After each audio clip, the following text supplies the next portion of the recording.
good infantry officer is going to make a good justice officer. It was just a way of terrifying the bureaucracy. So armies do not know how to run countries.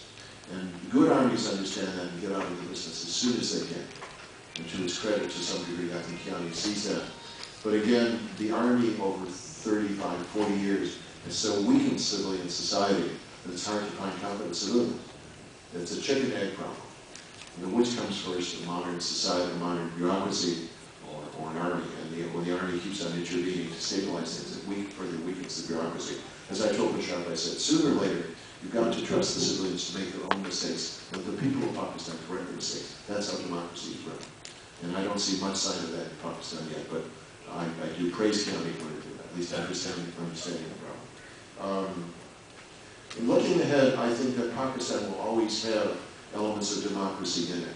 I think the notion, what we call democracy, you know, freedom of movement, freedom of press, freedom of speech, you know, voting and so forth, I think that's deeply embedded in Pakistani society. Not everywhere, but it's certainly a part of the culture, I think. And all that experience with the British plus local traditions really strengthen it. And so I'm not worried about elements of democracy not persisting, but what I do worry about is, in a sense, a war between those elements and those elements that would like to turn Pakistan to an authoritarian state or dictatorship of one sort or another.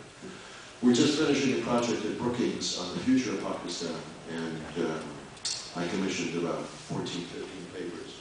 I'd say all of them are, include most of them by Pakistanis. Most of them are, I'd say, pessimistic, but none of them are without hope.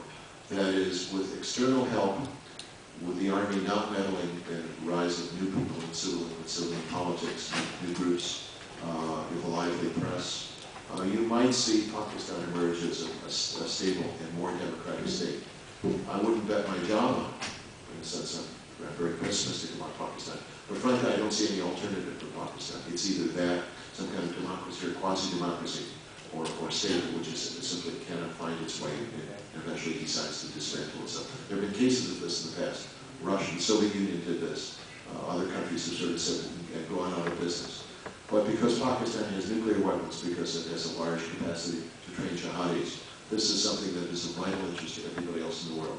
So in a sense, as Pakistan struggles towards some kind of democracy, I think it will have the support not only of the United States, but of its most important neighbors as well. So, thank you.